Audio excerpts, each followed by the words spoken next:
جی ملتان میں جشن آزادی کی تیاریاں جو ہیں وہ عروج پہ. اس وقت میں موجود ہوں ملتان میں سب سے بڑی جو مارکیٹ ہے جنوبی پنجاب کی، شاہین مارکیٹ، اور یہاں بڑی بڑی دکانیں ہیں. بڑے بڑے جھنڈے ہوں، بیجز ہوں، جھنڈیاں ہوں، ہول سیل ریٹ پہ یہاں پہ دستیاب ہوتے ہیں. جو بھی ایک عام شہری ہے یا چھوٹے دکاندار ہیں وہ بھی یہاں سے ہی آ کے پرچیزنگ کرتے ہیں اور چیزیں خریدتے ہیں. جو خریدار یہاں پہ آئے ہوئے ہیں ان سے بھی بات کرتے ہیں. جی بتائیے گا، جشن آزادی کی تیاریاں جو ہے وہ جاری ہیں، بچوں کو شاپنگ کروانے آئے ہوئے ہیں، کیا کہنا چاہیں؟ بچوں کو شاپنگ کروانے آئے ہوئے ہیں. بچوں نے کہا جی ہم نے اپنا اسٹال لگانا ہے اور گھر کو سجانا ہے. یہ اپنے جیب خرچی پاکٹ منی سے اپنی چیزیں لینے آئے ہوئے ہیں. تو کہتے ہیں جی ہمیں اپنا اسٹال لگانا ہے. اسٹال بھی لگائیں گے، گھر بھی سجائیں گے. جی ایسا ہی ہے.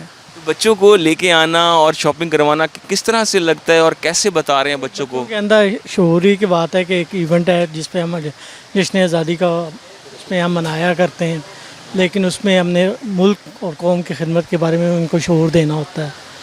اس میں ایک بچے جس طرح سے کہتے ہیں ہم نے اسٹال لگانا ہے، ان کو سیکھنے کا موقع بھی مل رہا ہے. اور ایک چیز ملک کی جو آزادی کی اگینسٹ جو قربانی ہے اس کے لیے بھی ان کو ایک سبق ملتا ہے.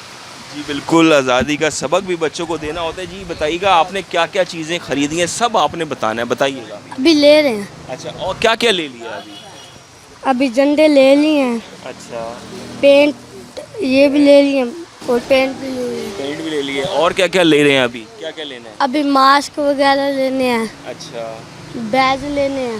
ٹھیک ہے. اور بھی چیزیں لیں گے. جی اور بھی چیزیں لینی ہیں. تو یہ تمام تر صورتحال ہے. بہت زیادہ چیزیں ہیں جشن آزادی کی. ماسک ہیں، بیجز ہیں، پینٹ ہے، جھنڈے ہیں، کیپس ہیں. تو بچے ہوں، بڑے ہوں، بزرگ ہوں، سبھی یہاں پہ جنوبی پنجاب کی سب سے بڑی شاہین مارکیٹ میں خریداری میں مصروف نظر آ رہے ہیں.